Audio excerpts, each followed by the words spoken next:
반갑습니다. 김용희 전문가. 김근우입니다. 자, 11월 달을 앞두고 있는 시장, 여전히 개별 종목 장세가 이어지는 가운데 굉장히 또 중요한 이슈죠. 미국 대선이 다음 주에 또 결과가 나오게 됩니다. 지금 계속해서 트럼프가 우세하다라는 이야기가 나오고 있기는 하지만 또 해리스를 무시를 할 수는 없겠죠. 우리는 미리 예상을 하지 말고 결국 결과에 대한 대비만 잘하면 되는 장세가 아닌가 생각이 됩니다. 그러면서 지금 또 시장의 분위기가 금투세가 이제 어느 정도는 슬슬 결론이 날 것 같은 분위기가 또 형성이 되고 있죠. 원래 이제 또 이 국감이 종료가 되고 나서 금투세에 대한 결론을 낼 것이다 라고 이야기를 했기 때문에 금투세도 아마 조만간 발표가 되지 않을까 생각이 됩니다. 그러면서 11월 달에 이 시장의 트리거로 작용을 할 수 있는 요소들이 또 상당히 많이 있기 때문에 11월 달 우리가 수익 볼 준비를 미리미리 좀 잘 해놔야지, 지금부터 잘 해놔야 결국에는 또 11월부터 수익을 계속해서 챙겨 나갈 수 있지 않을까 생각이 됩니다. 그렇기 때문에 오늘은 11월 달을 대비해서 수익을 챙겨 나갈 수 있는 전략들에 대해서 한번 또 이야기를 해보도록 하겠습니다. 야인시대 시작합니다.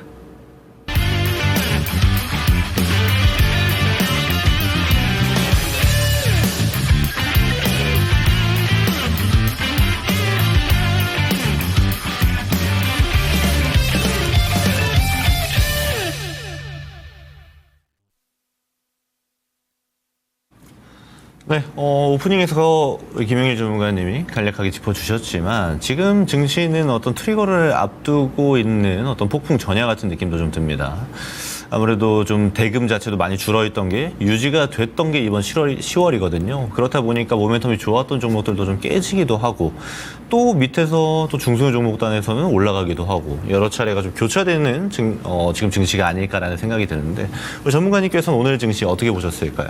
뭐 일단은 개별 종목 장세가 계속해서 진행이 되고 있다라고 봐야 되겠죠. 특히나 11월 달에 다음 주 대선, 그다음에 우리 시장 같은 경우에는 금투세 이슈. 이게 그냥 단순히 우리 시장을 뭐 단기간으로 흔들 만한 이슈가 아니라 정말 이제 앞으로 향후 몇 년을 또 움직일 수 있을 만한 굉장히 중요한 이슈이기 때문에 어떻게 보면은 눈치 보기 장세가 진행이 되는 건 당연하다라고 생각을 해야 될 것 같습니다.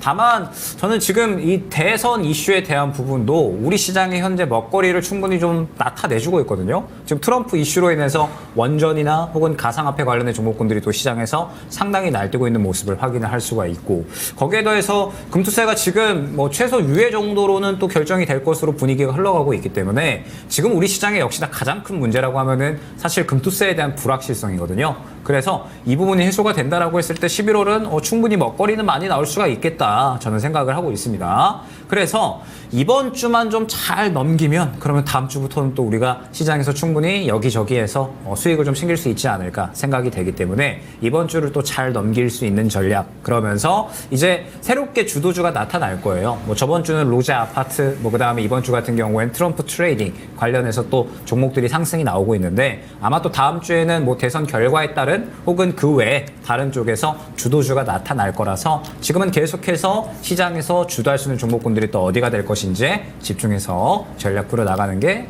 중요하지 않을까 생각이 됩니다. 김근우 전문가님께서는 또 간단하게 코멘트 어떻게 주시겠어요? 네, 저도 유사한 의견도 있고 약간 차이가 있는 지점도 있습니다. 먼저 유사한 바로는 저도 지금 조심해야 되는 막바지가 아닌가라는 생각이 들어요. 예를 들어서 제가 지난 한 6월 정도부터 열심히 이야기 드렸던 섹터들이 크게는 이제 한 3-4가지 정도가 됩니다. 첫 번째는 우선 바이오였죠. 바이오는 지금까지 랠리가 쭉 잘 오다가 최근 들어서 좀 쉬어주는 종목들도 발생하고 있고 사이에서 좀 선별화도 나오고 있거든요. 그리고 두 번째는 뭐 방산이나 조선처럼 수주 산업들에 대해서 제가 굉장히 많은 강조를 드렸고 바이오와 유사한 흐름이 나오고 있습니다. 그리고 마지막으로 SMR을 비롯해서 제가 벌거벗은 종목사에서 강의를 드렸던 두산 에너멀리티를 비롯한 원전 관련 종목들이었어요. 그리고 이쪽이 점차적으로 순환이 발생하면서 어떤 측면이 좀 도래되냐면 사실 우리 전문가님 이야기 주셨던 금투세 관련 이슈가 오늘 오후장 장 막판에 올라와서 수급이 좀 돌아온 측면이 있었지만 그 전까지만 해도 최근 시장의 거래 대금은 거의 씨가 말라 있었습니다. 그럼 이 상태에서 우리가 봐야 되는 지점 뭐냐면요.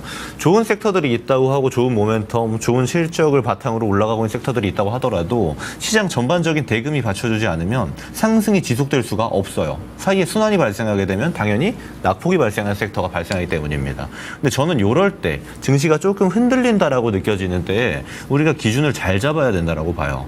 예를 들어서 제가 오늘 명인들의 복귀에서도 이야기 드렸지만 지금 중소형 테마들이 굉장히 많이 올라옵니다. 이게 잘 걸러 들으셔야 되는 게 저는 중소형 테마주 특히 스몰캡 종목을 가지고 트레이딩 굉장히 잘합니다 라는 분들은 논외예요. 알아서 잘하시면 됩니다. 근데 그게 아니고 제가 말씀드렸던 추세 우상향 중인 섹터를 들고 있다가 최근에 증시가 좀 흔들리는 형태를 보이다 보니까 아무래도 종목을 갈아타려는 분들이 있어요. 지금 막 급등하고 있는 섹터들로 또 중소형주들로 변동성이 큰 종목들로 갈아타려고 한다라면 뭐가 발생하냐면요. 증시 정상화가 되면 본래 대장 섹터들은 다시 상승 랠리가 지속이 됩니다. 근데 중요한 거는 지금 막 올라가고 있는 중소형 테마주들 오늘만 보세요. 장 막판에 차익 매물 엄청 쏟아지잖아요. 장세 정상화 시동만 걸려도 쏟아질 종목들 태산입니다. 예를 들어서요. 작년에 이 중동 리스크가 처음 등장했을 때 생각해 보세요. 작년 9월, 10월 생각해 보면 끔찍했습니다. 그렇죠? 근데 그런 시장에서 막 올라갔던 섹터가 뭐였냐면 초전도체, 맥신, 또는 뭐 양자모 같은 중소형 테마주들이 막 올라갔단 말이에요. 그러면 사람들이 어떻게 했냐면 그 당시 주도주였던 HBM 단이 굉장히 강했었는데 HBM을 팔고 초전도체라든지 맥신, 양자암호 쪽으로 갈아타게 됩니다. 그럼 뭐가 발생하냐면 장세 정상화가 9월, 10월 이후에 11월부터 발생했는데 장세 정상화 때 한미반도체 같이 HBM 단 지금은 조금 흔들립니다만 당시에 주도주들은 막 올라갔고요. 맥신을 비롯해서 중소형 테마주들은 다 제자리로 돌아왔습니다. 그래서 지금은 계좌 관리할 때 굉장히 뭐랄까요? 좀 고찰을 해야 되는 측면들이 있어요. 내가 들고 있는 애들이 안전한가? 그리고 장세 정상화가 나왔을 때 실제로 랠리가 다시 나올 수 있는 애들인가? 이런 지점을 잘 검토해야 되는 포트폴리오를 조정할 수 있는 가장 조심해야 되는 마지막 단계이지 않을까라는 말씀을 드려보도록 하겠습니다. 네, 그러면은 뭐 시장에 대한 간단한 코멘트 한번 드렸고요. 본격적으로 한번 종목 상담 시작해 보도록 하겠습니다. 유튜브 채팅창 통해서도 참여 가능하십니다. 유튜브 채팅창에 매수가, 종목명 비중 올려주시면은 확인해서 상담 도와드릴 거고요. 그다음에 지금 밑에 나가고 있는 02-325-8200 전화번호를 통해서도 상담 가능합니다. 전화 주시면 저희가 직접 통화하시면서 또 상담 가능하시니까 전화 통해서도 많은 신청 부탁드리도록 하겠습니다. 자, 그럼 본격적으로 한번 시작을 해보도록 할게요. 자, 첫 번째 종목은 유튜브에 티니핑 조아님께서 말씀을 주셨네요. 우리 기술 투자 9,960원에 15%. 트럼프 만세군요. 미 대선까지 들고 가는 전략 괜찮겠죠? 매도가도 알려주시면 감사합니다. 라고 또 이제 말씀을 주셨네요. 자, 오늘의 오후장의 주도주라고 봐야겠죠. 자, 최근에 이제 개별주에 대해서 우리가 흐름을 생각을 해보면 로제 아파트 관련된 종목군들 저번 주부터 굉장히 크게 상승이 나왔죠. YG 플러스를 대장으로 해서 뭐 지니뮤직, 드리머스 컴퍼니 뭐 등등 해가지고 여러 가지 관련주들이 굉장히 크게 상승이 나왔습니다. 근데 결국에는 시장은 개별주 종목 순환 장세이기 때문에 이번 주에는 새로운 개별주가 나타나는 거고 다음 주에 미국 대선 결과가 또 나올 것으로 앞두고 있는 상황이기 때문에 이번 주는 또 이 트럼프 트레이딩 관련된 종목군들이 도는 거죠. 지금 트럼프와 해리스 간에는 뭔가 이제 이 지지율 차가 그렇게 크지 않다. 거의 비등비등하다라는 이야기가 나오고 있기는 하지만 일전에 이제 트럼프가 당선이 됐을 때에도 우리가 흔히 이야기하는 그러니까 이제 이 샤이 트럼프 그러니까 이 트럼프를 지지하는 사람들 중에 티를 안 내는 사람들이 많았다라는 거예요. 그러면서 트럼프가 당선됐을 때에도 트럼프가 지지율이 살짝 부족했었는데 실질적으로는 또 당선이 되는 그런 모습들이 나타났거든요. 그래서 실질적으로 이번에도 마찬가지 아니겠느냐. 지금 비등비등하다라고 하면 결국에는 투표했을 때는 트럼프가 더 이 득표를 더 많이 할 것이다라는 이런 인식들이 시장에 나타나고 있는 거죠. 그러면서 지금 가상화폐 관련주들이 일제히 다 상승이 나오고 있는 모습을 확인을 할 수가 있습니다. 제가 어제 아침에 업앤다운 시간에 가상화폐 관련주들을 한번 볼 필요성이 있다. 라는 부분을 또 설명을 드렸었거든요. 왜 그렇냐라고 하면 지금 우리가 모르는 사이에 이 가상화폐, 비트코인 같은 경우에 1억을 지금 계속해서 돌파하려는 시도를 해주고 있습니다. 1억이 상당히 의미 있는 가격대라고 봐야 되거든요. 일전에도 계속해서 1억을 또 뚫어내지 못하는 움직임이 나타났었기 때문에 1억을 뚫는다라고 했을 때 비트코인은 다시 한번 활활 타오를 수 있는 그런 모멘텀이 나타날 수가 있는 거죠. 자, 그러면 트럼프가 왜 이렇게 이제 이 가상화폐를 밀어붙이느냐? 결국에는 금에 이어서 제2의 안전자산으로 만들겠다라는 공약을 계속해서 또 나타내고 있는 상황입니다. 그리고 아마 저는 가상화폐 쪽은 트럼프가 당선이 된다라고 하더라도 혹시나 이 지금 현재 대선 결과에서 당선이 된다라고 했을 때 계속해서 수혜를 받을 수 있는 쪽이다라고 생각을 하고 있어요. 왜냐면은 트럼프 같은 경우에는 공약 이행률이 상당히 높은 후보잖아요. 그런데 일전에 이제 이 케네디 후보, 그러니까 약 지지율을 5% 정도 보유하고 있었던 케네디 후보와 단일화를 했었죠. 그런데 케네디 후보도 가장 중요한 공약 자체가 가상화폐 쪽이었습니다. 그리고 지금 트럼프 같은 경우에도 가상화폐를 상당히 또 밀어붙이고 있는 그러한 상황이기 때문에 아마 이 비트코인에 대한 수혜는 트럼프가 당선이 되더라도 계속해서 이어질 수 있지 않을까 그렇게 생각을 하고 있습니다. 그래서 뭐 오늘 가상화폐 관련된 종목군들이 일제히 한번 탄력이 나오는 건데 일단은 대선 전이잖아요. 항상 정치 혹은 정책 관련해서 뭐 총선이나 대선 이전에 관련된 종목군들은 결과가 나오기 이전에 트레이딩해서 마무리가 되어야 됩니다. 그리고 이제 결과가 나왔을 때 누가 뽑히던 결과가 나왔을 때 또 새롭게 반응이 나오는 종목군들이 있을 수가 있거든요. 그러면은 당선 이후에 결국에는 또 새롭게 탄력이 나오는 종목군들로 우리가 갈아탈 수 있는 매매가 되어야 된다라는 거죠. 그러면 가상화폐 같은 경우에는 더 갈 겁니다. 제 생각에 지금 계속해서 1억 돌파 시도를 해주고 있는 상황이고 오늘 또 관련된 종목군들은 일제히 다 탄력이 나타났기 때문에 아마 이번 주에는 가상화폐 관련주들이 한 차례 더 탄력이 나올 가능성이 높아요. 그런데 말씀드렸던 것처럼 다음 주 월요일에 거의 뭐 결과가 나올 것이다라고 이야기가 나오고 있거든요. 그래서 일단은 금요일까지만 보시는 거 추천을 드리고 그 다음에 한 차례 정도는 차익 실현을 했다가 대선 결과를 확인을 하고 나서 결국에는 또 해리스가 될 수도 있는 거잖아요. 해리스가 돼버리게 되면은 지금 가상화폐 쪽은 또 일제히 차익 실현이 나올 수가 있기 때문에 우리가 미리 결과를 예상을 해서 미리 또 잡아 놓을 필요는 없다라고 생각을 하고 있습니다. 그래서 우리 기술 투자도 뭐 결론적으로는 마찬가지입니다. 지금 보게 되면 오늘 상당히 좋은 수급이 들어왔죠. 그러면서 지금 이 물량을 끌어올려주는 모습을 확인을 할 수가 있습니다. 근데 지금 보게 되면 약 한 9,500원 구간에 상당히 강력한 매물 구간이 있고 그 다음에 11,000원 구간에 2차 매물 구간이 있구나. 라는 부분을 확인할 수가 있죠. 그럼 지금 상황에서 중요한 것은 현재 구간을 뚫어주는 거 먼저 중요한 거고요. 뚫어주게 된다라고 했을 때 2차적으로 11,000원 구간까지 목표가를 조금 더 확대할 수 있다라는 부분을 생각을 해주시면 됩니다. 오늘 일제히 다 관련주들의 수급이 들어갔기 때문에 아마 저는 뭐 한 차례 더 이번 주에 탄력이 나올 것이다 라고 생각을 하고 있어요. 그래서 일단은 지금 현재 단가 9,500원 구간을 강력하게 뚫어주는지 요거 9,500원에서 만원 구간이라고 보시면 될 것 같습니다. 요거 한번 잘 보시고 이 구간을 뚫어준다라고 하면은 11,000원 구간 11,000원 구간까지 강력하게 뚫어준다라고 하면은 또 신고가까지는 노릴 수가 있다라는 점 생각을 해주시면 될 것 같고 다시 한번 강조드려서 말씀드리지만 다음 주에 대선 결과가 나옵니다. 그러면 해리스가 당선이 됐을 때 가상화폐 쪽들은 일제히 차익 실현이 나올 수가 있기 때문에 일단 이번 주에 가상화폐 관련해서 트레이딩 하실 분들은 금요일까지 일단 보시는 게 좋을 것 같다라는 점 그리고 대선 결과 나오고 나서 그 이후에 다시 한번 뭐 재접근을 해도 문제가 없으니까 일단은 이번 주 트레이딩에 집중을 해보자 안내드리도록 하겠습니다. 네, 이어서 진행해 보도록 하겠습니다. 유튜브에서 문의 주셨고요. 박철영님께서 바이넥스 23,650원에 10% 이 종목은 종목 교체가 필요한 걸까요? 라고 질문을 주셨습니다. 일단 바이넥스 같은 경우 최근 바이오 주도주 중에 하나의 큰 역할을 했다라고 봅니다. 특히 삼성 바이오로직스를 필두로 한 CDMO 또 CMO 분야에서 큰 상승을 만들어낼 때 같이 참여했던 주도주 중에 하나죠. 근데 이 바이넥스 같은 경우는 다른 CDMO 기업과 약간 차이가 있습니다. 뭐냐면 원래 CMO를 주로 했던 게 아니고 시료라고 해서 바이오의 일부 항목을 좀 주로 생산했던 기업이에요. 근데 이걸 CMO와 CDMO로 넓혀가기 위해서 지금 확장하고 있는 국면이라고 보면 되는데, 이런 타이밍이기 때문에 뭐가 있냐면 지금 실적 기대감이 그렇게 크진 않습니다. 지금 삼성 바이오로직스 보면 실적 기대감 엄청 좋잖아요. 이런 형태랑 약간 상반됩니다만 성장하는 과도기이기 때문에 발생하는 마찰 정도로 볼 수 있어요.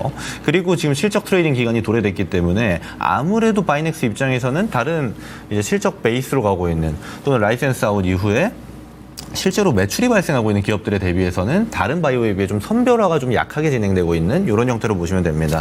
근데 중요한 건 뭐냐면 이 바이넥스 같은 경우는 지금 모멘텀이 끊겼네라고 하면 저는 아직은 물음표다라고 봐요. 다른 말로 하면 아직은 괜찮다가 되는 겁니다. 왜냐하면 우리가 지금 이제 하원 통과가 진행된 생물보안법 같은 경우는 지금 올해 연말을 기점으로 해서 그 이내에 상원 통과도 예상이 되고 있어요. 그리고 또 하나는 이제 다음 주면은 미 대선 투표가 있습니다. 근데 또 하나 중요한 지점이 양자 후보들의 정책에 따라서 또는 이야기에 따라서 수혜받고 있는 섹터가, 예를 들어서 뭐 2차 전지 같은 경우는 해리스 후보가 대통령이 되면은 좀 수혜받지 않겠나는 기대감 보유하고 있고, 이와 반대로 이제 전통 에너지 쪽 같은 경우는 트럼프한테 수혜받지 않을까, 이런 모습들을 띠고 있거든요. 그럼 바이오는 어떤 형태냐 봤을 때 양 후보가 둘 다 누가 되든 상관없다가 지금의 중론입니다. 왜 그러냐 하면 이 바이오 산업 같은 경우는 지금 약가 관련해서 좀 얘기가 나오고 있긴 합니다만, 결국에는 미국이 지금부터 앞으로 투자해서 미국의 미래를 책임질 첨단 산업 중에 하나로 보고 있거든요. AI와 더불어서. 그러면 이랬을 때 이 바이오를 어떤 대통령이라고 해서 추진하고 안 하고가 나올 거냐? 아니라는 거죠. 결국에는 지금의 이 시장 변곡점 단계에서 다음 트리거로 발생할 게 미 대선인데, 여기에도 별로 변화폭이 없다라는 지점, 그리고 지금까지 주도주로서의 모습을 보여줬던 지점, 이런 지점들이 그럼 지속될 것이냐 아니냐를 봤을 때 저는 장세 정상화와 함께 지속될 가능성이 상당히 높다라고 봅니다. 그래서 바이넥스 같은 경우는 제가 차트를 보면서 얘기 드릴 건데 유사한 형태가 굉장히 많아요. 예를 들어서 올해 4월까지는 증시가 굉장히 좋았다가 5월을 기점으로 해서 조금 증시가 흔들리는 모습을 보여줬거든요. 그럴 때 모습으로 한번 돌아가 보겠습니다. 자, 이런 형태라고 보시면 돼요. 과거로 돌아간 겁니다. 4월까지, 특히 3월에 고점 만들고 4월까지 쭉 내려왔었는데 뭐가 있었냐? 이런 지점들에서 반등뷰가 발생하면서 저점을 만들어줬어요. 이런 식으로 말이죠. 비슷한 데서 지지가 나오면서. 근데 이때 타겟할 때 우리가 어떤 얘기가 있었냐면, CDMO 시세가 다 나왔나 보다 하는 이야기들이 있었어요. 이때 똑같이 생물보안법 이슈가 됐음에도 불구하고. 근데 지나고 보니까 결국에는 과정 중의 일부였던 겁니다. 저는 바이넥스가 지금 과정 중의 일부라고 판단을 해요.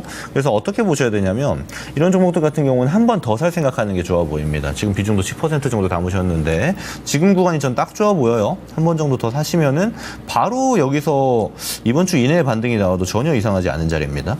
그래서 이런 지점을 한번 타겟해 보시는 게 좋을 것 같고, 다만 시장에 제가 변곡이라고 이야기 드렸잖아요. 바이오가 지속될 확률이 훨씬 높습니다만 바이오 랠리가 지속되지 않는다는 전제가 나올 수 있어요. 그럴 때는 지금의 이 상단 구간이 매물대로 작용할 가능성도 충분히 있다라는 겁니다. 그럼 그랬을 때에는 우리가 안전한 구간 정도는 마련해 두는 게 좋아요. 전 그게 한 19,000원 초반대 정도가 될 걸로 보이는데, 이 구간까지 오면은 비중 우리가 추가했던 거는 좀 덜어내는 전략이 좋을 것 같고요. 좀 끌고 가는 형태로 종목의 전략을 단기보다는 좀 중장기로 보시는 형태로 바꾸는 게 좀 좋을 것 같습니다. 그래서 비중 전략은 제가 2개 드린 거예요. 지금 자리에서 한 번 정도 산 만큼 더 사도 된다. 그리고 상단으로 랠리가 나오게 되면은 전고대 뚫을 가능성도 상당히 높은 기업이다. 이게 일단 1차적이고요. 근데 주식은 가능성 싸움이기 때문에 만약에 얘네가 하방 압력을 받는다라면 비중 축소는 어디서 해라? 이 19,000원 초반대 영역에서는 비중 축소를 하셔야 되는 겁니다. 그래서 종목 자체는 별로 문제 없습니다. 성장하는 하나의 과도기 지점에 있는 거고, 이 성장에 대한 기대감도 지금 굉장히 많이 받고 있는 형태이기 때문에 그다지 걱정할 내용은 많이 없다. 이 정도로 요약해서 말씀드리겠습니다. 네, 다음 종목 보도록 하겠습니다. 유튜브의 HS님께서 센즈랩 11,820원에 10% 기다려야 될까요? 어떻게 대응할까요? 라고 또 질문을 주셨네요. 자, 일단 센즈랩 같은 경우에는 딥페이크 범죄 관련해서 수혜를 받았었던 종목이었죠. 딥페이크 처벌법이 국회에 또 통과가 됐죠, 저번 달에. 그러면서 보안주들이 또 상당히 크게 상승이 나왔었고, 센즈랩 같은 경우도 마찬가지 경우라고 보시면 됩니다. 그런데 일단은 이 가격 분기점에서 접근을 하셨던 게 조금은 문제가 아니었나라고 생각이 돼요. 자, 보게 되면 센즈랩 같은 경우에 접근하셨던 구간이 아마 요 구간인 것 같습니다. 지금 이 일전에 한번 급등이 나왔었던 구간에 접근을 하셔서 지금 이제 조정이 나오는 구간을 또 그대로 다 갖고 계시는 건데 지금 보게 되면 센즈렉 같은 경우에 제가 매물 구간을 한번 줄을 쳐보겠습니다. 자, 1차적으로 센즈렉 같은 경우에 현재 8,000원 그리고 9,000원 구간 그리고 10,000원 구간 그리고 현재 12,000원 구간까지 해서 매물 구간이 상당히 두텁다라는 것을 확인을 할 수가 있고 이 일전에 접근하셨던 구간에는 앞선 구간에 또 고점 매물 구간이 형성이 되어 있잖아요. 그래서 9월 달에 이렇게 흐름이 흘러갔다라고 생각을 해주시면 돼요. 딥페이크 범죄가 그때 당시에 상당히 시장에서 이야기가 나오게 되면서 보안주들이 테마주로서 움직였죠. 그러면서 물량이 상당히 강력하게 들어가졌고 그에 따른 탄력이 나왔습니다. 그에 따른 탄력이 나왔는데 9월 달에 딥페이크 범죄에 관련된 이 법안이 국회 통과된다라는 이야기 이상으로 추가적인 이야기가 안 나왔죠. 그러다 보니까 결론적으로는 12,000원 구간의 매물 구간에 부딪히고 그대로 차익 실현이 나와버렸다.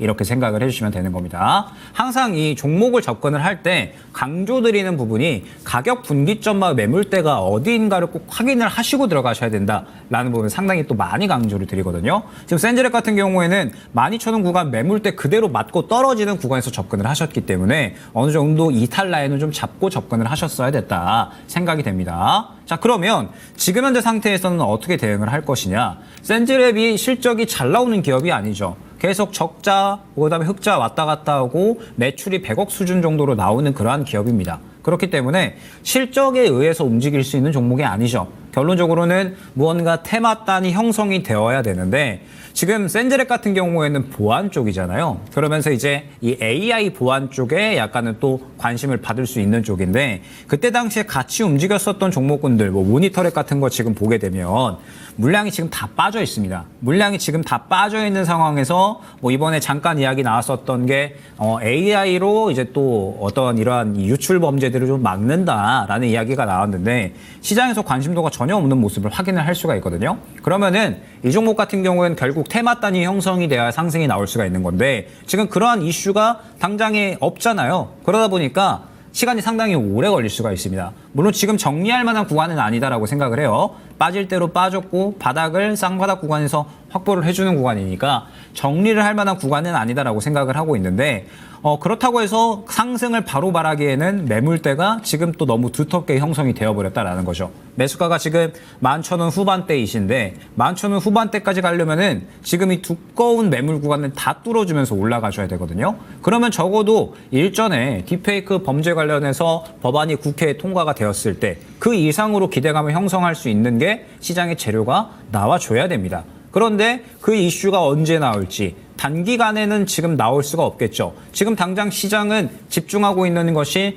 대선에 대한 결과 그리고 누가 뽑혔을 때 당선이 누가 됐을 때 그에 따라서 또 수혜를 받을 수 있는 종목군들 집중을 하고 있을 것이고 그 다음에 11월 달 넘어가니까 뭐 연말 배당에 대한 부분이라든지 이러한 것들을 집중하고 있을 타이밍이지 지금 현재 테마단 특히나 보안 쪽은 이미 한 차례 돌았기 때문에 당분간 쉬어갈 확률이 굉장히 크다라는 겁니다. 그래서 일단은 어느 정도는 선택을 해주셔야 될 것 같아요. 바닥을 잡아주고 있으니까 지금 현재 상황에서 반등이 한 차례 나올 수는 있겠죠. 다만 말씀드렸듯이 앞선 구간 매물 구간이 너무 두텁기 때문에 반등이 나오더라도 이 매물 구간에 부딪혀서 꺾일 가능성이 큽니다. 그러면 적당한 구간에 반등이 나왔을 때 어느 정도 물량을 정리해서 다른 종목으로 교체하는 쪽으로 첫 번째 잡고 갈 수가 있겠고요.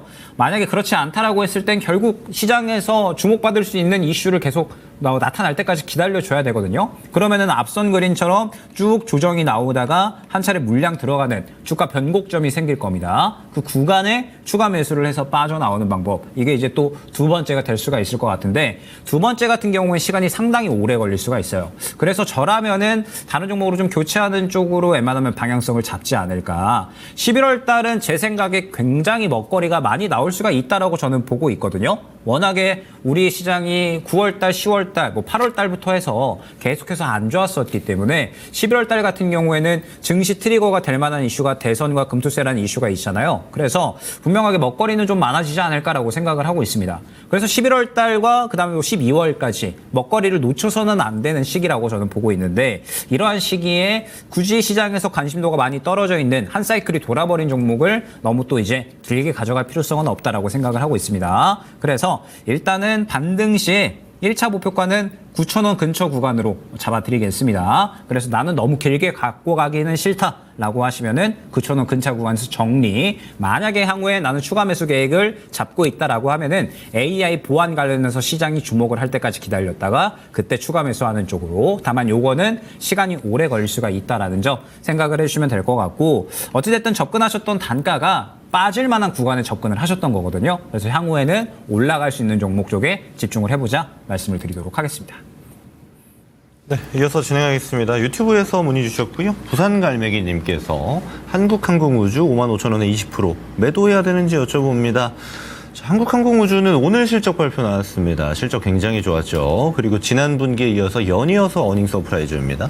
근데 여기에 이제 사실 어느 정도는 예견할 수 있는 바도 있었어요. 그렇다 보니까 이 주가가 바로 고공행진한다라기보다는 어느 정도 차익 물량이 좀 들어오는 형태로 장 마감 때까지 이루어졌는데, 저는 이거 끌고 가야 된다고 봅니다. 왜 끌고 가야 되냐면요, 이런 측면이 있어요. 특히 수주산업 같은 경우는 어느 순간이 되면은 실적이 내려가는 형태가 나옵니다. 근데 그 어느 순간이라는 건 수주 물량을 보고 판단해야 되는 어느 정도의 기준을 두셔야 돼요. 근데 한국항공우주는요, 지금 수주량이 계속 올라가는 형태예요. 그렇다라는 거는 얘네가 뭐 싸게 파는 것도 아닙니다. 그리고 국가를 대상으로 수주하는 것이기 때문에 중간에 계약에 대한 이슈도 없고요. 그리고 이런 형태를 띠고 있는 게 앞으로 그럼 수주가 끊길 것이냐를 봐야 되는데, 그럴 가능성도 그다지 높지 않습니다. 예를 들어서 수리온이라고 해서 소형 기동 헬기 있죠. 지금 우리 경찰청이라든지 뭐 산림청이라든지 또 군에서도 쓰고 있는 소형 헬기인데, 이 수리온 같은 경우는 내년 상반기 이내에 아무래도 UAE 통해서 1조 원 이상의 수주도 진행될 가능성이 지금 매우 높게 점쳐지고 있습니다. 실제로 관련 담당자들이 만나는 것도 수시로 언론에 보도가 되기도 하고요. 이런 지점들을 살펴보고 있을 때에는 이미 기존에 좋았던 폴란드나 유럽향 매출들, 그리고 동남아향 매출들도 다 찍혀 있고, 또 이미 우리가 오늘 실적 발표를 통해서 확인을 했고요. 그리고 지속될 가능성이 높은데 이걸 여기서 판다? 생각보다 많이 아까울 확률이 높겠죠. 차트 보면서 좀 얘기를 드릴 건데, 이게 지금 일봉이 아니고 주봉상 모습입니다. 그리고 매수하신 가격대가 25,000원인데, 사실 이거 자세히 보면요, 이 박스예요. 단기 박스 이렇게 쓱 들어와져 있는 형태입니다. 근데 제가 이 차트에 대한 이야기를 좀 드릴 때 어떤 형태를 가장 중심 있게 말씀드리냐면, 이 상단 트라이예요. 상단 트라이. 이 위에를 열심히 돌파해 보려고 노력하고 있는 형태. 보통 여기서부터는 다음 시세가 출발합니다. 우리가 지지와 저항에 대한 이야기를 나눌 때에도 저항을 돌파하게 되면 그 구간이 지지가 된다는 이야기 많이 들어보셨을 겁니다. 유사한 형태가 나올 가능성이 굉장히 높고, 얘를 좀 넓게 보더라도요, 시세가 출발하는 단계에 있을 가능성이 굉장히 높은 자리입니다. 그리고 이게 단순한 모멘텀 플레이나 어떤 테마의 형성이 아니고 실적 베이스로 가는 것이기 때문에, 저는 지금 없는 분들이 담아야 되는 시즌 정도로 봐야 되지 이걸 팔아야 되나를 고민하기에는 좀 많이 이르다라고 판단을 해요. 그리고 지금 비중 자체가 한 20%이기 때문에 만약에 비중이 좀 적으셨으면 빠지면 더 사라고 제가 말씀드리려고 했는데, 뭐 지금 상태면은 잘 들고 유지하시는 게 좋을 것 같고요. 일단 단기 고점 형태가 이제 6만 원 위입니다. 한 6만 3천 원 정도가 최근 고점인데, 이 정도는 저는 생각보다 수월하게 넘어가지 않을까 싶고요. 지금 증시를 감안하더라도 이런 실적 퍼포먼스를 보여주고 있는 기업들 같은 경우는 찬스가 있는데, 찬스를 우리가 잘 지켜봐야 되는데 사람들이 관심 없는 섹터예요. 오히려 관심 있게 보고 있는 데에선 사람들이 많이 좀 고생을 하고 있죠. 그렇다라는 거는 이제 수급이라든지 돈이 좀 집중되는 형태가 나오면 생각보다 시세도 빨리 나올 수 있다라는 겁니다. 저는 종목 잘 고르셨다라고 보고요. 그리고 실적 베이스인 종목이기 때문에 지속성이 유지될 가능성이 상당히 높다라고 보고 있습니다. 다만 얘네가 뭐 천억짜리, 2천억짜리 기업이 아니에요. 그래서 하루 만에 상한가 가고 이런 건 절대 아닙니다. 그래서 기간 투자를 좀 병행해야 된다라는 점. 제가 단기적으로는 63,000원 구간 넘어갈 가능성 높다라고 말씀드렸으니까, 일부 비중 수익 실현하겠다라면은 63,000원 위에서 정도 진행하시면 되겠고요. 나머지 물량은 좀 끌고 가는 전략으로 대응하시면 되겠다. 이 정도 의견 드려보도록 하겠습니다. 네, 다음 종목 보도록 하겠습니다. 유튜브의 박소영님께서 월덱스 22,000원에 15% 수고 많으세요. 손절을 놓쳤네요. 추매해서 가져가도 될까요? 라고 또 이제 말씀을 주셨네요. 자, 그래서 월덱스에 대해서도 한번 이야기를 해보도록 하겠습니다. 자, 일단은 월덱스 같은 경우에는 반도체 식각 공정에 들어가는 또 이제 부품들을 만들어내는 기업이죠. 그래서 뭐 상대적으로 반도체 레거시 쪽으로 우리가 또 판단을 하면 될 것 같은데, 일전에 우리가 한번 생각을 해보면 삼성전자가 쭉 조정이 나오기 시작을 했었던 때 어떠한 이야기가 나왔었느냐? 그때 당시에 모건 스탠리에서 다들 기억을 하시겠지만 반도체의 겨울이 시작됐다라는 이러한 리포트를 냈었죠. 그러면서 국내 이제 반도체 기업들에 대해서도 상당히 좋지 않은 리포트를 냈었던 거 기억을 하실 겁니다. 그러면서 삼성전자가 쭉 조정이 나왔는데 결론적으로 이제 또 미국 쪽에서 마이크론 실적이 엄청 잘 나왔었죠. HBM에 대한 수요는 견조하다라는 이야기가 나오게 되면서 마이크론이 상당히 호실적이 나왔고 그러면서 SK하이닉스 같은 경우에는 상당히 또 좋은 상승을 보여줬습니다. 그런데 삼성전자 같은 경우에는 어제까지 쭉 떨어지다가 이제 매수로 전환이 된 상황이거든요. 그럼 우리가 생각을 해봐야 될 게 반도체 같은 경우에는 결국 지금 잘 팔리고 있는 것만 주목을 받고 있구나 라는 부분은 일단은 파악을 하고 가야 됩니다. HBM, 그 다음에 앞으로 성장을 해나갈 수 있는 뭐 유리기판, 그 다음에 이번에 SK하이닉스가 테슬라 쪽에 ESSD 1조 원어치 공급을 한다라고 이야기를 했죠. 그래서 뭐 관련된 종목군들이 일제히 한번 또 이제 탄력이 나온다라든지 아니면은 뭐 이번에 PMT처럼 삼성전자가 이번에 또 조건부로 엔비디아에 HBM 공급할 수 있다라는 이야기가 또 나왔잖아요. 그래서 관련해서 또 모멘텀을 보유하는 종목이라든지 결론적으로 지금 반도체는요. HBM 쪽에 대한 확실한 무언가가 있거나 아니면은 확실하게 성장할 수 있는 환경 자체가 만들어져 있거나 양쪽에 하나 정도는 가지고 있어야 상승이 나올 수가 있다라는 뜻이 되는 겁니다. 그럼 지금 이제 반도체 다른 레거시 쪽은 어떻느냐라고 했을 때 모건 스탠리가 괜히 반도체 앞으로 겨울 될 거다라는 이야기를 한 게 아니거든요. 결국에는 지금 반도체 겨울이 시작된다라고 또 이야기를 했었던 이유가 무엇이냐. 반도체 D램 쪽과 낸드 쪽, 그러니까 범용 D램과 낸드 쪽은 앞으로 수요가 상당히 또 줄어들 것이다. 글로벌 경기 침체로 인해서 수요가 폭발적으로 증가하지 않을 것이고 그에 따라서 수익성이 낮아질 수밖에 없다라는 이야기를 한 겁니다. 그러면 우리가 생각을 해봤을 때 예전에 한 2022년쯤, 2023년 넘어오면서 반도체 겨울이 시작됐다라는 이야기가 나오고 나서 결론적으로 업황이 또 다시 한번 정상화될 때까지 한 1년 정도가 걸렸었거든요. 그러면 지금 반도체 레거시 쪽 관련된 종목군들은 무언가 뭐 HBM이나 혹은 추가적인 어떤 성장에 대한 이야기가 나올 때까지는 시간이 좀 걸릴 수밖에 없다라는 부분을 우리가 생각을 하고 가야 된다라는 겁니다. 그러면 월덱스 같은 경우에 지금 단가가 22,000원이신데 손절을 해야 될 구간을 놓쳤다라고 하시는 게 이제 딱 요 구간이잖아요. 바로 또 이제 갭으로 떨어졌었기 때문에 아마 정리를 못 하신 것 같아요. 일단은 지금 현재 상황에서 이 저가 있죠? 약 한 18,000원 초반대 구간에 지금 바닥을 좀 잡아주려는 시도를 하고 있습니다. 이 구간 이탈하면 일단은 정리하고 가는 거 추천드리도록 하겠습니다. 지금 월덱스 같은 경우에는 보게 되면 고점 구간이에요. 어찌됐든 저가 약 한 10,000원 정도 구간에서 최근에 또 30,000원까지 올라갔다가 18,000원 구간. 그러니까 주가가 많이 떨어졌다라고 보기에는 아직까지는 힘든 구간이거든요. 여전히 고가에 어느 정도는 위치를 해 있다라고 생각을 하고 있고 지금 보게 되면 월덱스가 2만 약 한 1,000원 정도 구간에 매우 두꺼운 매물대가 형성이 되어 있는 것을 확인할 수가 있어요. 지금 보게 되면 2만 1,000원 구간에 이 구간 해서 전체적으로 좀 강력하게 소화를 해줘야 2만 1,000원 이상으로 좀 상승을 꾀할 수가 있겠구나 라는 부분은 바로 확인을 할 수가 있죠. 그런데 지금 월덱스는 말씀드렸듯이 아무래도 반도체 레거시 쪽으로 우리가 좀 봐야 할 것이고 그러면서 시장의 관심도가 많이 떨어져 있는 상황입니다. 그러면 지금 시장은 단순히 바닥 잡는다라고 해서 매수가 되면 안 되거든요. 현재 시장은 대금이 많이 메말라 있는 상황이기 때문에 확실하게 매력도가 있어야 됩니다. 근데 지금 월덱스 같은 경우에는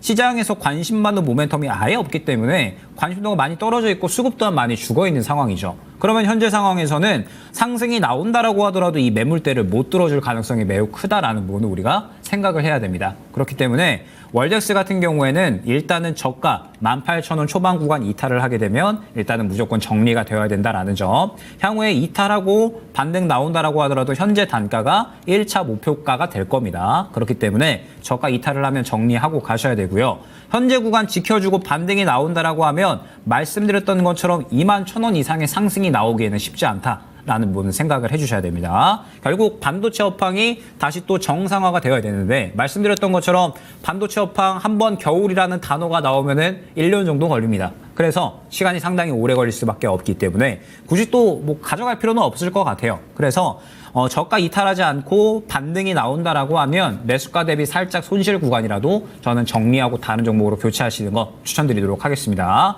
말씀드렸던 것처럼 11월에는 먹거리가 분명히 어느 정도는 나올 것이기 때문에 굳이 얼매어 있을 필요는 없어요. 다른 종목으로 충분히 해칭이 가능한 정도의 손실률이기 때문에 월덱스 같은 경우에 일단 저가 이탈 시 정리, 반등 시 정리 잡아드리도록 하겠습니다. 네, 이어서 진행하겠습니다. 유튜브에서 문의 주셨고요. CIS라는 종목을 주셨네요. 9,700원에 50% 비중입니다. 이거 계속 보유해야 될까요? 목표가 12,000원 가능할까요? 라고 질문을 주셨어요. 자, 우선 CIS가 최근에 주목을 받았던 것, 그리고 지금 중요하게 봐야 되는 거, 그리고 차트까지 좀 말씀을 드려볼 건데, 최근 주목받았던 거는 전고체 배터리입니다. 그래서 전고체 관련 테마가 좀 강하게 올라갔을 때, 이때 과연 어떤 종목들을 봐야 되는가 했을 때, 올해 3월로 제가 기억합니다. CIS 주목할 필요가 있다고 제가 말씀을 드렸고, 그 당시 약 20% 정도 시세가 나온 다음에 내려가서 제가 20%대에서는 수익 실현하는 게 좋겠다라고 의견드린 종목이 인데 그때도 저는 사실 전고체보다는 얘네들한테 집중해야 되는 키워드가 따로 있다라고 봤어요. 그게 뭐냐면 코터였습니다. 코터는 이제 2차전지 장비라고 보시면 되는데 무슨 역할이냐면 이제 코팅 공정 있죠. 이제 슬러리를 코팅하는 단계에서 얇게 음극물질, 양극물질을 코팅해야 되는 단계인데 참고로 코팅하는 단계가 기술력이 제일 많이 필요합니다. 왜냐하면은 이후 프레싱 단계에 들어갈 때 얇으면 얇을수록 에너지 전환이 굉장히 빨리 됩니다. 에너지 전달이요. 그러면 이거를 더 얇고 더 세밀하게 기술화하는 게 어디서 차이가 나냐면 코팅 기술이 들어가는 코터 장비들이 막 50m 막 크기가 이래요. 엄청 큽니다. 근데 이 크기에 들어가는 동안 말리는 작업부터가 기술력이 들어가요. 그렇다 보니까 뭐가 들어가냐? 장비도 비싸죠.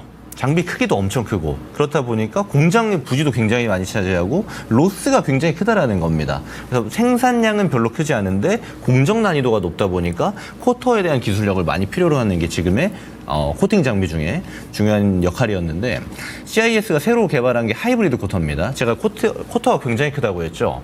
근데 걔를 크기를 반으로 줄여버립니다. 어떻게 반으로 줄이는 형태냐면 코팅하는 그 말리는 시간이 오래 걸리기 때문에 기계 장비가 큰 건데 말리는 단위를 더 쪼개버린 거예요. 어떻게 해요? 열을 레이저와 함께 병행해서 말릴 수 있게끔 구조를 만든 겁니다. 그리고 이 하이브리드 코터라고 해서 상당히 기대감을 많이 받고 있는데 내년도에 아마 출시가 되지 않을까라고 좀 보고 있는 게 중론인데 저는 이 지점을 좀 기대할 수 있다라고 봐요. 그리고 CIS 같은 경우는 여타 다른 제가 실적 보면서 좀 얘기를 드리자면 기존의 전고체 배터리 테마주들 같은 경우는 실제로 실적이 제대로 찍히는 경우가 많이 없습니다. 근데 CIS는 이미 장비단에서 실적이 잘 찍히고 있어요. 그리고 올해 같은 경우는 작년 대비해서도 상당히 좋은 실적이 유지가 되고 있는 형태이기 때문에 이거는 저는 지속될 가능성이 상당히 높다라고 보고 그리고 다음 세대 장비인 하이브리드 코터도 먼저 선도하고 있는 모습이에요.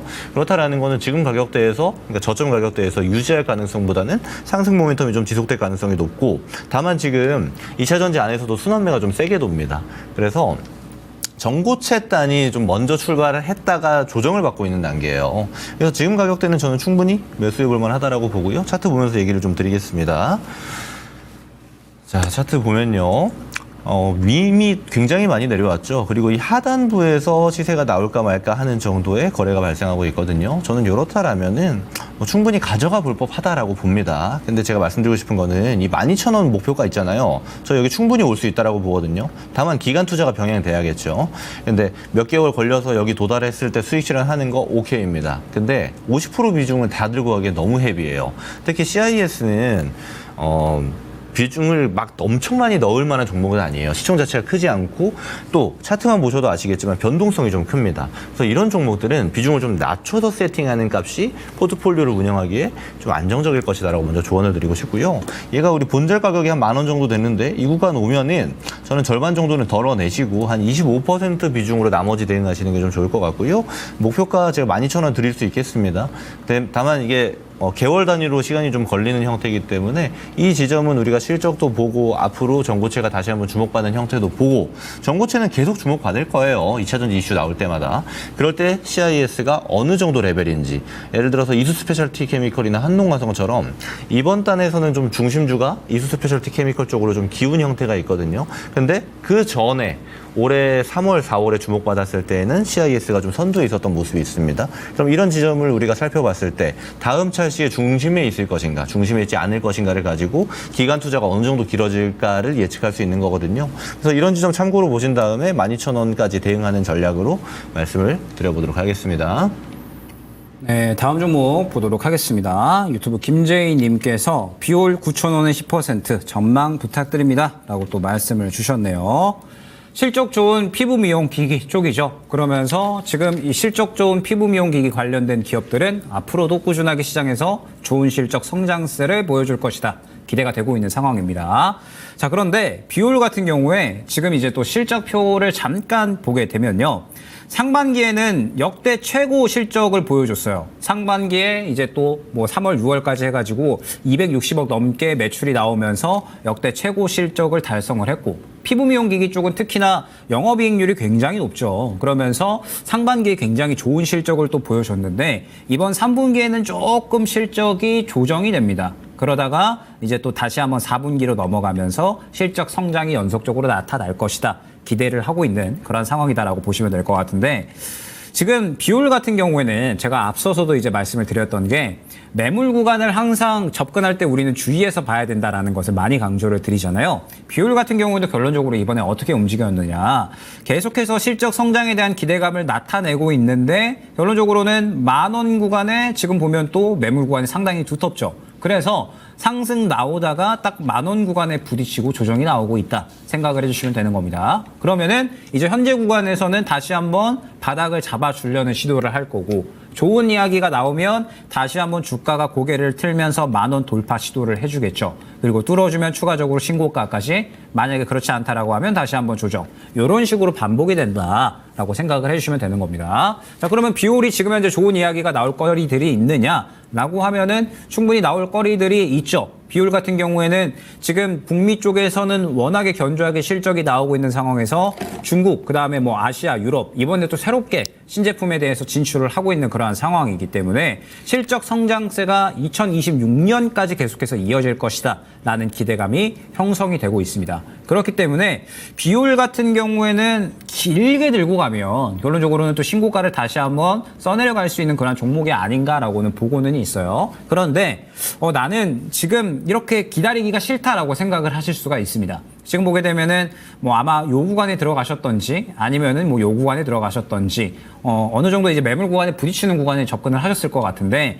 지금 최근에 들어가셨다라고 하더라도 지금 이제 2주 정도가 됐죠. 그리고 다시 한번 바닥 잡고 올라오려면 또 몇 주 정도가 걸릴 수가 있습니다. 그러면 비올 같은 경우에는 다시 한번 상승이 나온다라고 했을 때 말씀드렸던 것처럼 10,000원 구간에 매물이 있기 때문에 이 구간을 뚫어주면 추가 상승이 가능한 건데, 만약에 그렇지 않으면 다시 한번 또 저가까지 조정이 나올 수가 있거든요. 그러면 비올 같은 경우에 저는 이렇게 접근을 하면 된다라고 보고 있습니다. 뚫어주면은 그대로 수익 극대화로 노려주시면 되겠죠. 근데 만약에 뚫어주지 못하고 조정이 나온다라고 하면 또 저가 매수할 수 있는 구간까지는 아마 저는 올 종목이다라고 생각을 하고 있습니다. 지금 앞으로 계속해서 좋아질 수 있는 기업인데 이번 3분기에 살짝 실적이 낮아지니까 주가도 조정이 나오고 있다라고 저는 생각을 하고 있거든요. 그래서 이렇게 대응을 하시면 될 것 같아요. 지금 상황에서 바닥만 깨지 않으면 크게 문제는 없다 라고 생각을 해주시면 될 것 같고, 바닥에서 반등이 나온다라고 했을 때 1차 목표가를 10,000원으로 잡아주시는 겁니다. 그러면서 10,000원 뚫어주면은 11,000원 이상 구간까지 신고가를 노리는 전략으로 진행을 하시면 될 것 같고, 만약에 10,000원 구간을 못 뚫어준다라고 하면은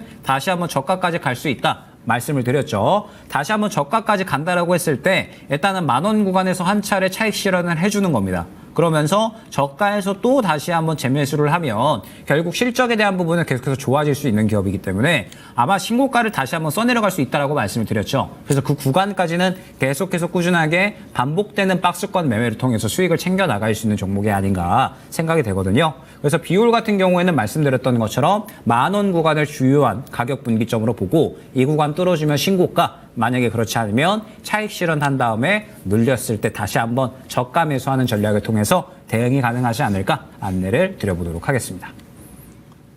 네, 시간이 참 빠릅니다. 바로 히든 종목 진행해 보도록 하겠습니다.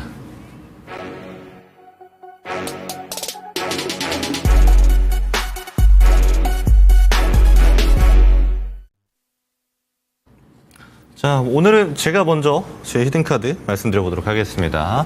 오늘 제가 가져온 섹터는요, 바이오입니다.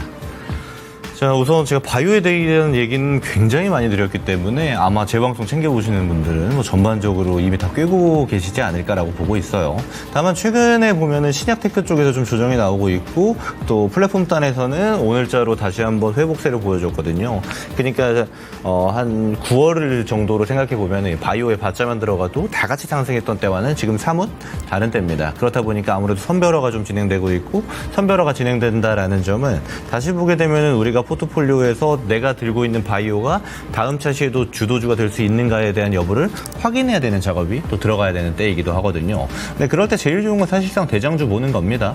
그래서 이 바이오 안에서도 CDMO, CMO도 제가 언급을 드렸고 또 신약테크라든지 플랫폼 또 지금 치고 올라오는 중소형단의 후발주들도 존재하고 있거든요. 여기서 어떤 쪽을 타겟할 것인가가 굉장히 중요한 순간이고 또 지금 오늘만 해도 셀트리온 관련해서 이제 진펜트라가 PBM 등재를 통해서 총 6곳 확보 얘기 나오죠. 사실상 PBM 6곳 확보면은 이제 매출처 영업망은 다 확보했다라는 거거든요. 그래서 지금까지 쉬고 있었던 사실상 대장 셀트리온도 좋은 소식이 나오고 있고 그리고 이제 미 대선이 앞당겨질수록 아무래도 변동성이 좀 나올 겁니다. 특히 섹터 단위로 나올 건데 바이오 같은 경우는 제가 뭐라고 했죠? 누가 대통령 돼도 상관없는 종목들, 섹터들이다라고 얘기를 드렸죠.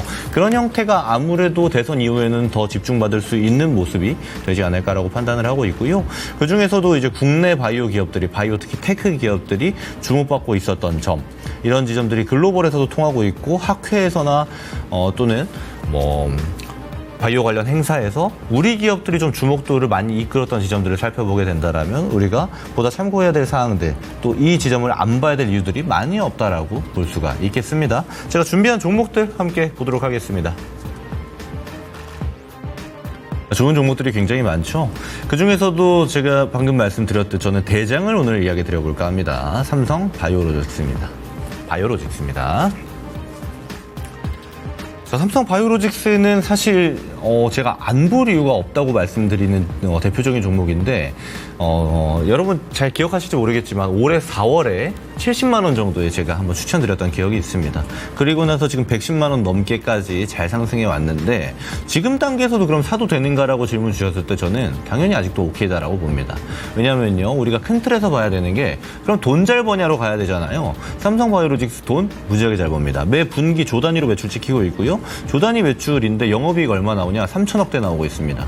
그 말인즉슨 영업이익률 30%대 지키고 있다는 거거든요. CDMO인데 그만큼 지금 폭발적인 수요를 보여주고 있고 그리고 올해 3월에만 해도 1조 4천억대 수주가 빅파마에서 나왔죠. 그리고 최근에 이제 9월에 1조 7천억대 수주까지 진행이 됐다라는 겁니다. 그러면 이 두 개만 봐도 뭐 어마어마한 수치죠. 3조 원이 넘는 수주가 진행된 건데 이미 수주 물량은 다 꽉 차 있어요. 그렇다 보니까 내년 상반기에 5공장 예정돼 있죠. 5공장 완공되면은 수주 물량 더 채워 들어갈 수 있다라는 거고 캐파가 증설된다라는 건데 여기서 중요하게 봐야 될 지점은 그럼 삼성 바이오로직스가 왜 이렇게 잘 나가는가를 봐야 되잖아요. 우리가 생물보험법 얘기를 많이 듣습니다. 생물보험법이랑 바이오로직스랑 무슨 관계인가? 전 세계 아직 CDMO 글로벌 1등은 스위스의 론자입니다. 2등은 미국의 캐탈란트고요. 3등은 중국의 우시바이오로직스입니다. 근데 여기서 봐야 되는 게 4등이 지금 삼성 바이오로직스가 이제 수주량에선 4등 차지하고 있는데 얘가 2등까지 올라갈 수 있다라고 저는 아직도 보고 있어요. 중요한 건 캐탈란트는 지금 인수 문제가 달려있기 때문에 아무래도 빅파마에서 선호도가 많이 떨어져 있고 3등 우시바이오로직스가 생물보안법이 이제 상원 통과까지 진행되면은 아무래도 떨어져 나갈 가능성이 굉장히 높습니다. 왜냐하면 우시바이오로직스, 자회사 우시 앱텍 같은 경우는 CDMO 매출의 50%가 미국 빅파마입니다. 그렇다라는 거는 CDMO의 매출의 빅파마를 빼야 된다라는 게 되는 거거든요. 왜냐하면 신규 계약건부터는 CDMO 수주가 불가능하기 때문이죠. 그럼 이 공백을 어떻게 채워나갈 것인가를 봤을 때 아시아 시장에서 가장 크고 그리고 캐파 자체는 전 세계 1등인 삼성 바이오로직스가 지속적으로 관심받을 가능성이 매우 높다라고 볼 수 있고요. 이걸 삼성 바이오로직스도 알고 있습니다. 그렇다 보니까 지금 8공장까지 얘기 나오는 게 2032년이거든요. 지금 4공장 돌리고 있는 단계에서도 글로벌 캐파 1등인데 세계 최대 캐파를 유지하겠다라는 바가 굉장히 크게 작용하고 있다라는 거고 실제 주가 퍼포먼스도 나오고 있거든요. 근데 그 와중에 지금 고가 라인에서 좀 쉬고 있는 바이오로직스 지금 우리가 관심 있게 봐야 되지 않을까라고 이야기를 드릴 수가 있겠습니다. 가격 전략 바로 드려볼게요. 자, 차트 보면서 말씀을 드릴 건데 자, 우선은 매수가는 내일 시초가를 이야기 드려보도록 하고요. 목표가는 저는 신고가 라인을 보도록 하겠습니다.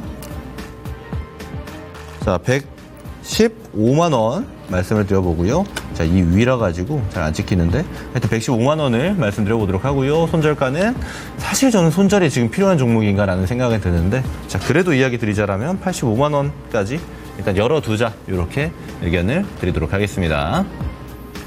네, 다음 종목 제가 또 한번 준비를 했는데 제가 준비한 종목은 STO 관련주라고 생각을 해주시면 될 것 같습니다. 자, 일단은 STO 법제화에 대한 속도가 계속해서 가속화가 되고 있죠. 이번에 국회에서 이제 또 발의가 된다라는 이야기가 나오게 되면서 STO 상용화에 대한 준비가 차근차근히 이루어지고 있다 생각을 해주시면 될 것 같습니다. 근데 뭐 제가 주목하고 있는 부분은 역시나 트럼프 당선에 대한 기대감이죠. 지금 계속해서 트럼프 당선에 대한 기대감이 높아지고 있고, 만약에 트럼프가 당선이 된다라고 하더라도 가상화폐는 이슈 소멸이 아닌 지속 수혜가 가능한 섹터가 되지 않을까, 저는 그렇게 생각을 하고 있습니다. 그러면서 지금 이번에 비트코인이 지금 1억을 계속 돌파 시도를 막 찔러주고 있는 상황이거든요. 뭐 올 때까지 또 봤는데 한 9,900만 원 정도를 계속 또 왔다 갔다 하더라고요. 그래서 만약에 이번에 또 1억 돌파를 해주면 굉장히 또 이제 의미가 있는 상승이기 때문에 아마 추가적으로 관련된 종목군들은 상승이 나오지 않을까라고 생각을 해서 STO 관련된 종목들 가져왔습니다. 자, 종목 띄워주시면 될 것 같습니다. 자, 지금 보게 되면은 서울옥션, 핑거, K옥션, 우리기술투자, 갤럭시 SM, 갤럭시 머니트리 전체적으로 다 관련된 종목군들이죠. 아까 이야기했던 우리기술투자도 있는데 오늘 제가 가져온 종목은 서울옥션 가져왔습니다. 자, 일단 지금 현재 시장에서 봤을 때 어찌됐든 저는 수급을 가장 우선해서 보는 전문가잖아요. 그런데 지금 현재 수급을 봤을 때 가장 잘 받아주는 쪽은 아무래도 STO, 그중에서도 서울옥션이 아닌가 생각이 됩니다. 서울옥션 같은 경우에는 자회사의 서울옥션 분류를 통해서 이번에 또 해외 진출까지 진행을 하고 있거든요. STO 사업에 대한 또 계속해서 단계적인 성장을 꾀하고 있는 기업이다 생각을 해주시면 될 것 같습니다. 그러면서 또 은행권에서도 지금 STO 상용화에 대한 준비를 차근차근히 해나가고 있기 때문에 아마 이번 트럼프 당선에 대한 기대감, 그 다음에 추가적으로 또 이 STO 법제화, 상용화에 대한 기대감이 동시에 맞붙으면서 어느 정도 추가적인 상승이 가능하지 않을까 생각이 됩니다. 자, 그러면서 보게 되면 서울옥션이 지금 저는 상당히 좀 의미가 있는 그림을 만들어 나가고 있다라고 보고 있거든요. 지금 보게 되면 같은 구간에서 연속적으로 3번이나 강력한 수급을 밀어 넣어주는 모습을 확인을 할 수가 있죠. 시장의 관심도가 상당히 또 크게 뛰어오르고 있다는 것을 의미를 하는데, 그러면은 지금 현재 상황에서는 추가적인 상승이 또 가능하지 않을까 생각이 됩니다. 그렇기 때문에 일단은 서울옥션 지금 현재 이 트럼프 트레이딩 관련해서 가장 수혜를 볼 수 있는 종목으로 가장 탑픽으로 안내를 드려보도록 하고, 아마 후발주자들도 같이 가게는 갈 거거든요. 그래서 후발주자들도 같이 한번 보면서 접근을 한번 해보시면 좋을 것 같다 생각이 되고요. 매수가는 현재가 이하, 목표가는 9,500원, 손절가는 7,000원 안내 드리면서 이번 주는 어찌됐든 트럼프 트레이딩을 건들 수밖에 없을 것 같습니다. 해리스 관련해서는 아직까지 관련된 종목군들이 탄력이 나오지 않고 있기 때문에 어찌됐든 오늘 수급이 들어간 트럼프 트레이딩 관련된 종목군들 한번 건드릴 필요성이 있다라고 생각을 해서 서울옥션 가져왔다 생각을 해주시면 될 것 같습니다.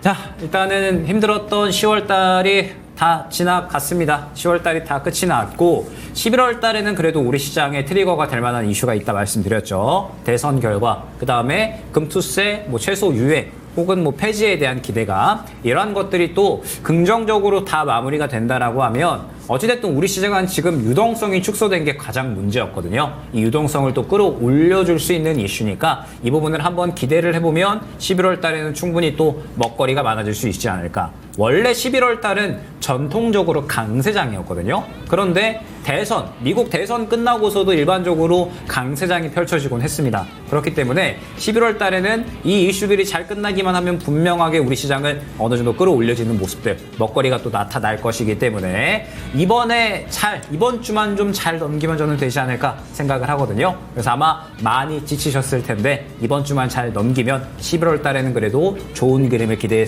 볼 수 있지 않을까 생각이 됩니다. 자, 오늘은 여기까지 말씀을 드려보도록 하고요. 아마 다음 주에는 또 대선 결과가 나온 직후에 또 저희가 방송을 하기 때문에 새롭게 이 대선 직후에 또 반응이 나오는 종목들에 대해서도 한번 안내를 드려볼 수 있지 않을까 생각이 됩니다. 그 종목들 한번 또 잘 준비해서 좋은 내용으로 다음 주에 인사드려보도록 하겠습니다. 감사합니다. 고맙습니다.